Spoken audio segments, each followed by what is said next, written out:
They built roads that still exist. They wrote laws we still follow. They raised monuments that still stand after 2,000 years. Rome was not just an empire, it was an idea, and yet it fell. But here is the question that has haunted historians for centuries. Was it ever going to last? Was the collapse of Rome a slow, inevitable unraveling baked into its very foundations? Or was it a series of catastrophic choices, bad luck, and missed opportunities that could have gone another way? That is the mystery at the heart of this video, because understanding why Rome fell might just be the most important historical question ever asked. The answer touches on plague, politics, climate, religion, economics, and the eternal problem of power corrupting those who hold it. So let us begin at the very beginning, before the marble, before the legions, before the Caesars, when Rome was nothing but a muddy hill above a river, and nobody could have imagined what was coming. The Italian peninsula in the 9th century BC was not a quiet place. It was a patchwork of rival peoples, Etruscans in the north, Greeks along the southern coasts, Samnites and Latins in the center, all competing for land, trade, and survival.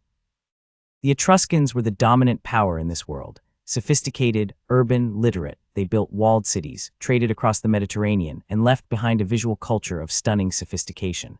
Their influence on what would become Rome is profound and often underappreciated.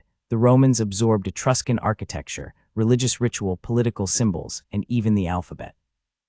Meanwhile, Greek colonies dotted the southern coast, cities like Cumae and Neapolis that brought Hellenic culture, philosophy, and trade networks deep into Italian life. The world Rome was born into was already cosmopolitan, already complex, already violent. The Tiber River valley where Rome would emerge sat at a strategic crossroads. It was defensible, agriculturally rich, and positioned to control traffic between the north and south of the peninsula. Whether by design or accident, geography would be Rome's first great advantage. And in the ancient world, geography was destiny. Every great civilization needs a creation story. Rome's is one of the most dramatic ever told. According to legend, the city was founded on April 21, 753 BC, by twin brothers named Romulus and Remus, sons of the god Mars and a Vestal virgin named Rhea Silvia. Abandoned as infants, nursed by a she-wolf, raised by a shepherd, the twins eventually returned to found a city. They quarreled over which hill to build on. Romulus killed Remus. Rome took the name of its surviving founder. The myth is propaganda, of course, elegant, powerful propaganda designed to explain Rome's aggressive, martial character and its divine right to rule. But behind the legend, archaeology tells a different story. Modern excavation reveals that the hills above the Tiber were inhabited as far back as 1000 BC. Burial sites, pottery shards, and post holes for primitive huts paint a picture of small, independent communities gradually merging over generations. Rome was not founded in a single moment. It grew messily, organically, through conflict and cooperation with neighbors. What the founding myth captures, though, is something true about Rome's character. From the very beginning, Romans believed they were destined for greatness. They believed violence was sometimes necessary, and they believed that strong leadership, even ruthless leadership, was the price of survival. Those beliefs would define Rome for 1,000 years, and they would eventually help destroy it. For roughly 2.5 centuries, Rome was a kingdom. 7 kings ruled in succession, some legendary, some historically verifiable, all crucial to shaping what Rome would become. Romulus, the founder, established the Senate, a council of elder advisors drawn from the leading families of Rome. This was not democracy, it was aristocratic oligarchy, but it planted a seed, the idea that power should be shared, advised, checked. That seed would grow into something extraordinary. The kings who followed built Rome's early institutions. Numa Pompilius organized religious life. Tullus Hostilius expanded Roman territory through war. Ancus Marcius built the first bridge across the Tiber and founded the port of Ostia. Under the Etruscan kings, Tarquinius Priscus and Servius Tullius, Rome underwent a genuine urban transformation. The Forum was drained and paved. Temples rose on the hills. A proper city wall was built. Rome stopped being a village and started becoming a city.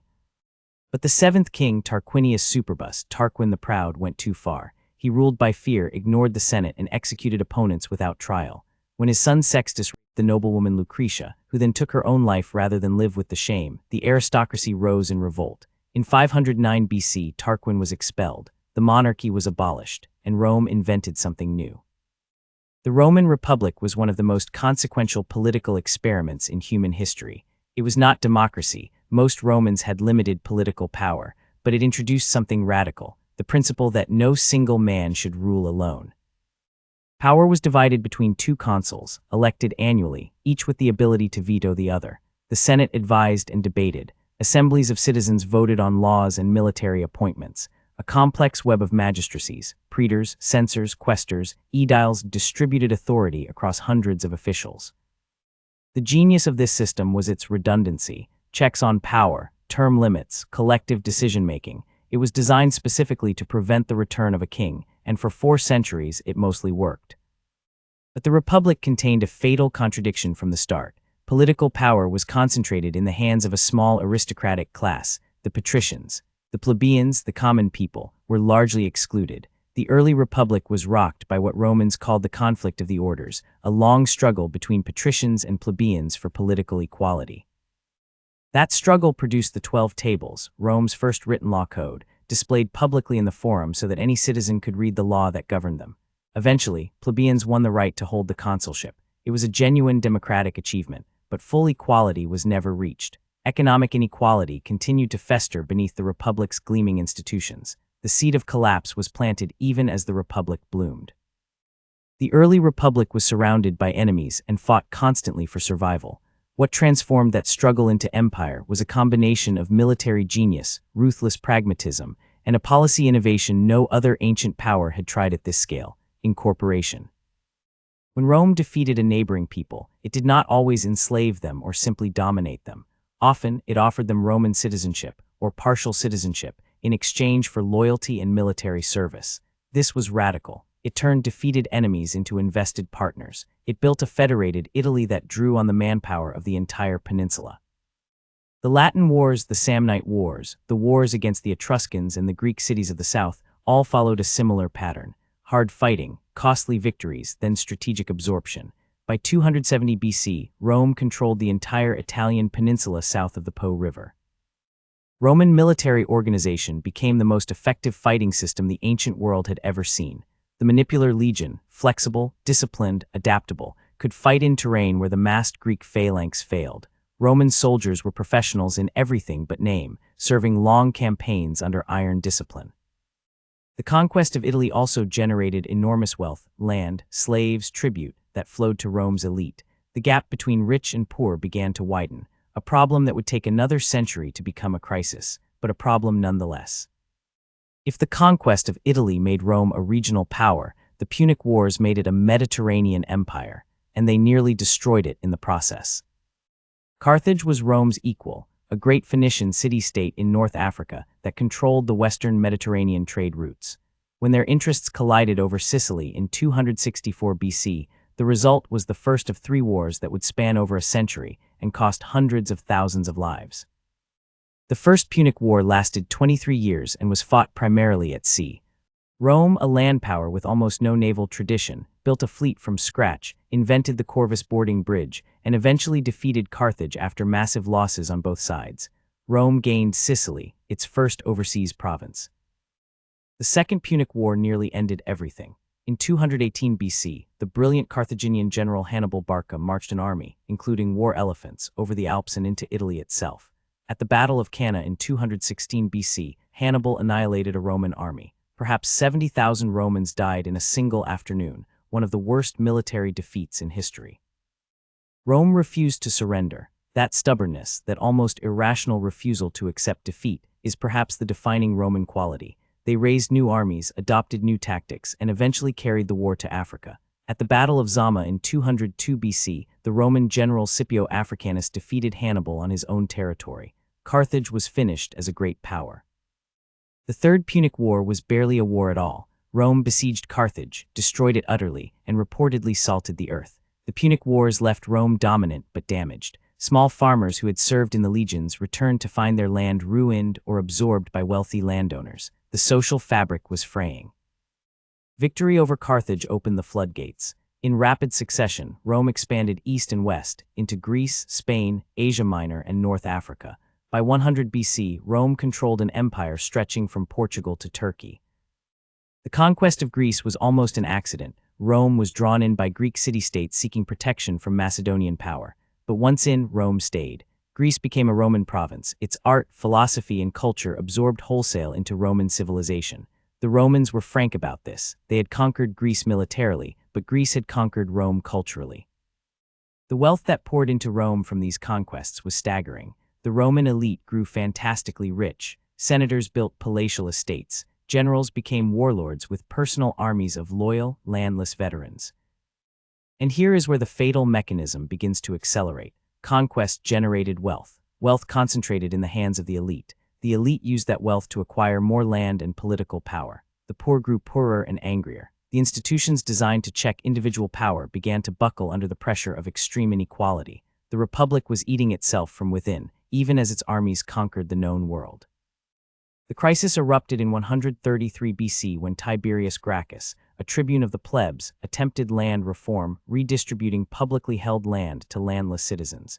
It was radical but legally sound. The Senate, whose members stood to lose land they had illegally occupied for decades, was furious. Tiberius was beaten to death by senators wielding broken chairs. His brother Gaius, who continued the reforms 10 years later, was also killed. The precedent was catastrophic. Political violence had returned to Rome's streets. The Republic's greatest protection, the rule of law, had been shattered by the very class whose privilege it was supposed to protect. What followed was a century of escalating crisis. The dictatorship of Sulla, who marched his legions on Rome itself, shattered the idea that the Republic's rules were inviolable. Generals now had armies loyal to themselves, not to the state. Veterans expected their commanders to provide land and money after service, and commanders delivered, building personal political machines of armed, grateful soldiers. Into this environment stepped three men who would reshape the world: Pompey the Great, Marcus Licinius Crassus, and Gaius Julius Caesar. Their informal alliance dominated Roman politics for a decade. When it collapsed, the result was civil war. Julius Caesar was perhaps the most gifted man Rome ever produced. Brilliant general, masterful politician, compelling writer, charismatic leader. In 9 years of campaigning in Gaul, he conquered territory stretching to Britain, killed or enslaved over 1 million people, and enriched himself beyond imagination. He was also deeply dangerous to the Republic. When the Senate, alarmed by his power, ordered him to disband his army, Caesar chose war. In 49 BC, he crossed the Rubicon River, the boundary beyond which Roman generals were forbidden to march with troops, and marched on Rome. The phrase "crossing the Rubicon" has meant a point of no return ever since. It is one of the few moments in history where a single decision by a single man genuinely changed everything. Caesar defeated Pompey, pardoned his enemies, and assumed dictatorial power with a reforming agenda: debt relief, land reform, calendar reform, colonial foundations. He was in many ways trying to fix the structural problems the Republic had failed to address for a century. But his methods were those of a monarch, not a republican magistrate. On the Ides of March 44 BC, a conspiracy of senators led by Brutus and Cassius, men Caesar had pardoned, stabbed him to death on the floor of the Senate. 23 wounds, the most powerful man in the world, dead in minutes. The conspirators believed they had saved the Republic. They had destroyed it. Caesar's murder triggered another round of civil wars that would not end until one man stood alone over the ruins of the old order. Octavian was 18 years old when Caesar was murdered. He was sickly, inexperienced, and apparently unremarkable. Within 15 years, he had destroyed every rival and become the undisputed master of the Roman world. His genius was political theater. He understood that Romans were traumatized by civil war and desperate for stability, but also deeply attached to republican symbolism. So he gave them both. He called himself not king, not dictator, but princeps, first citizen. He preserved the Senate, the magistracies, the outward forms of the Republic, but every real power rested with him. He was given the honorific name Augustus, the revered one, and he ruled for 44 years, the longest reign of any Roman emperor. Under his rule, Rome's borders were consolidated, the army professionalized, the provinces stabilized, and an extraordinary building program transformed Rome from a city of brick to a city of marble. But Augustus had solved the Republic's central problem by becoming the only powerful general. It was a brilliant solution. It was also a trap, because now everything depended on the quality of the man at the top, and the men who followed would test that dependency to its absolute limits. The 2 centuries following Augustus are known as the Pax Romana, the Roman peace. For roughly 200 years, the Mediterranean world experienced a period of relative stability, economic integration, and cultural flourishing unprecedented in ancient history. Trade networks connected Britain to Egypt, Spain to Syria. Roman roads, over 80,000 kilometers of them, carried goods, armies, and ideas across the empire with an efficiency not matched again until the modern era. Cities across the empire built forums, baths, amphitheaters, and aqueducts in the Roman style. A Roman from Spain would feel at home in Asia Minor. Roman law, refined over centuries, provided a framework for commerce, property, and justice that was remarkably sophisticated. Many principles of modern European and American law trace their roots directly to Roman jurisprudence. And yet beneath the golden surface, pressures were building. The empire's borders were enormous and expensive to defend. The army was the only institution capable of making or breaking emperors, and it knew it. The succession mechanism, Augustus never formalized it, remained dangerously unstable. The Julio-Claudian dynasty produced Tiberius the paranoid, Caligula the possibly insane, Claudius the underrated, and Nero, whose reign ended in catastrophe. The year of the four emperors, 69 AD, saw four men claim the purple in a single year. The system was only as good as the man at its center. Nero is one of history's most compelling and misunderstood figures. He was a genuine patron of the arts and a popular figure among Rome's urban poor, but also vindictive, paranoid, and ultimately politically incompetent. The Great Fire of Rome in 64 AD became a defining disaster. He rebuilt Rome magnificently, including his own monstrous palace, the Domus Aurea, a golden house so enormous it covered several of Rome's hills. The expense was crippling. The backlash was fatal. When revolt broke out in 68 AD, Nero fled and killed himself, reportedly saying, "What an artist dies with me." The Flavian dynasty restored stability. Vespasian was a blunt military commander who brought practical competence to the purple. His son Titus commissioned the Colosseum, the Flavian amphitheater, as a public gift to Rome. The Colosseum remains one of history's most potent symbols, a monument to Roman engineering genius and Roman brutality simultaneously. 50,000 spectators watched gladiators die as entertainment. It was the empire's answer to the social question: bread and circuses keep the urban masses fed and distracted. Domitian, the last Flavian, became increasingly tyrannical and was assassinated, but the transition that followed was remarkable. The Senate chose a successor, Nerva, beginning a sequence that would produce Rome's greatest emperors. The five good emperors, Nerva, Trajan, Hadrian, Antoninus Pius, and Marcus Aurelius, represent Rome at its absolute zenith. Each was either chosen or adopted for competence rather than family connection, creating a meritocratic succession that lasted nearly a century. Trajan was the empire builder. Under his rule, Rome reached its greatest territorial extent. His campaign against the Dacians is commemorated on Trajan's column, still standing in Rome today. Hadrian was the consolidator. Recognizing that the empire had expanded beyond its ability to defend, he pulled back and focused on strengthening existing borders. Hadrian's wall across northern Britain remains his most famous legacy. Antoninus Pius ruled for 23 years in such peace and prosperity that his reign barely fills the historical record. He had no wars, no crises, no drama. For a Roman emperor, that is extraordinary. And then Marcus Aurelius, philosopher-emperor, Stoic thinker, author of the Meditations, perhaps the closest the ancient world came to Plato's philosopher king. He spent most of his reign fighting on the Danube frontier against Germanic tribes pressing against the empire's borders. The pressure was becoming relentless. The historian Edward Gibbon identified the reign of Marcus Aurelius as the moment when Rome's decline began. The empire was at its maximum size, maximum prosperity, maximum sophistication, and the forces that would destroy it were already gathering. Between 235 and 284 AD, the Roman Empire nearly collapsed entirely. In 50 years, more than 50 men claimed the title of emperor. Most died violently. The army, supplier and destroyer of emperors, became the true power in the state.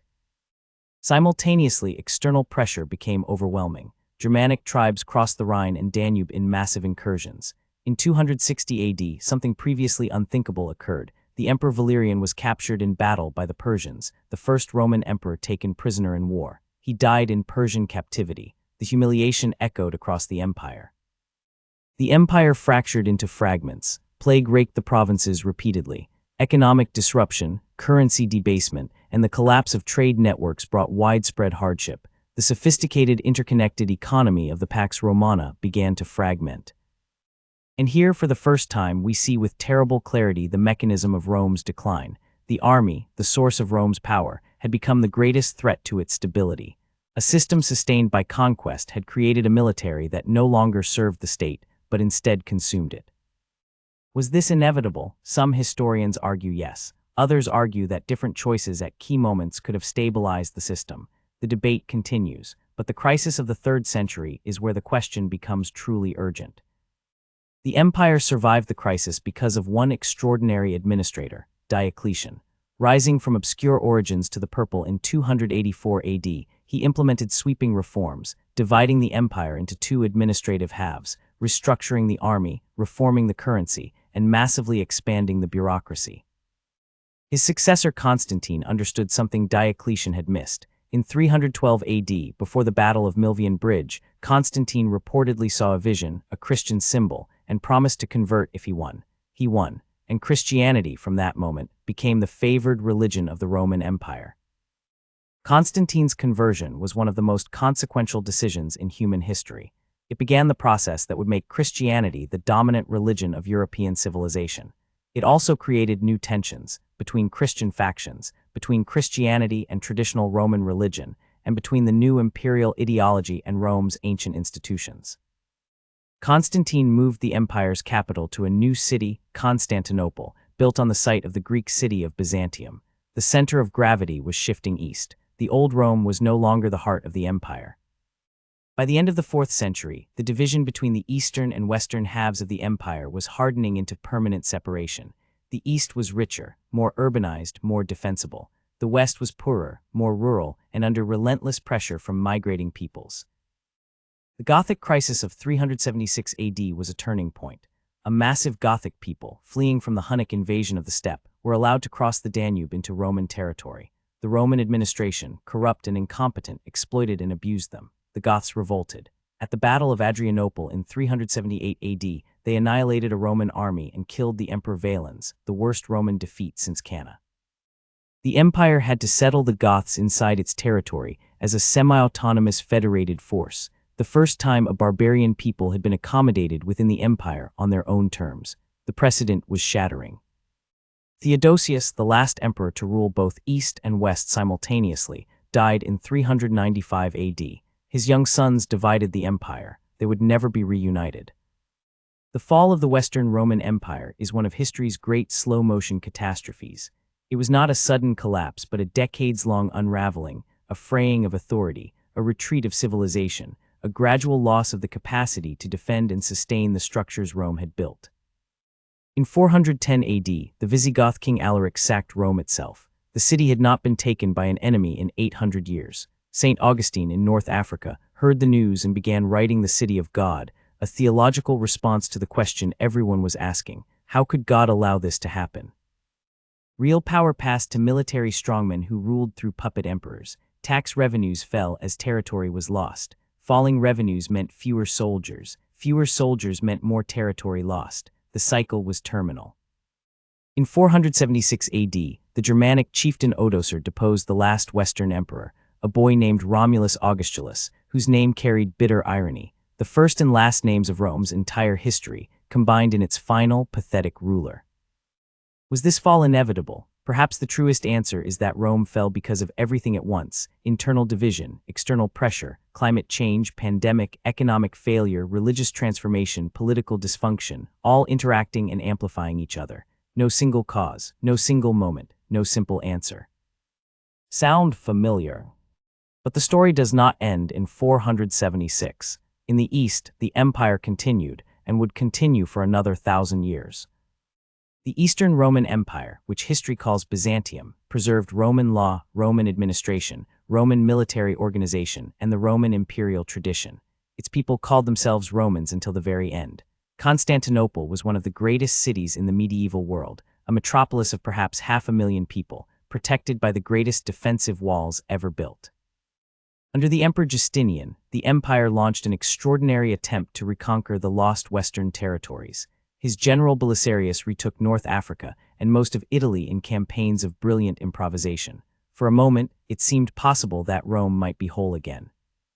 It was not to last. The reconquests were too expensive and ultimately unsustainable. And then, from an unexpected direction, came a force that would transform the ancient world beyond recognition. Islam, arising from Arabia in the 630s, swept through the Middle East and North Africa with breathtaking speed.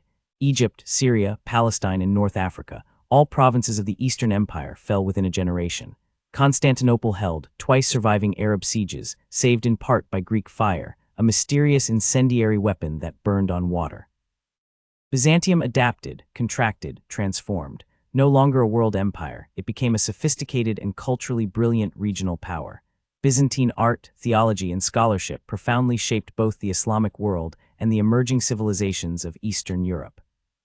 But the Battle of Manzikert in 1071 AD proved catastrophic. Seljuk Turks captured the emperor and took Anatolia, the empire's heartland. The empire never fully recovered. The Fourth Crusade of 1204 dealt another devastating blow when Western Crusaders sacked Constantinople itself. For 2 more centuries, Byzantium shrank city by city, province by province, under Ottoman pressure. By 1453, the empire consisted of little more than Constantinople itself. On May 29, 1453, Sultan Mehmed II breached the great walls that had protected the city for 1,000 years. The last emperor, Constantine XI, reportedly tore off his imperial regalia and charged into the final battle. His body was never found. The Eastern Roman Empire was over. Rome, in every form it had taken, was finally gone. It had lasted, in one form or another, for over 2,000 years. And yet Rome never really ended. The legal systems of Europe and Latin America are built on Roman foundations. The Catholic Church modeled its hierarchy, its universal reach, and its Latin liturgy on Roman imperial administration. European languages, Italian, Spanish, French, Portuguese, Romanian, are direct descendants of Latin. The very calendar we use was reformed by Julius Caesar. Western political thought, the concept of the republic, of representative government, of civic virtue, of the rule of law, is saturated with Roman precedent. Every generation of Western leaders has looked to Rome for models, warnings, and inspiration. Was Rome's fall inevitable? Perhaps the question itself is the wrong one. Perhaps the more important question is this: what choices, at what moments, might have made Rome's greatness more sustainable? What institutions protect freedom and prosperity from the corrupting weight of power? Rome did not fall because it was weak. It fell because it was great, because it built something so vast and complex and interdependent that when the stresses came from enough directions simultaneously, no single act of will or genius could hold it together.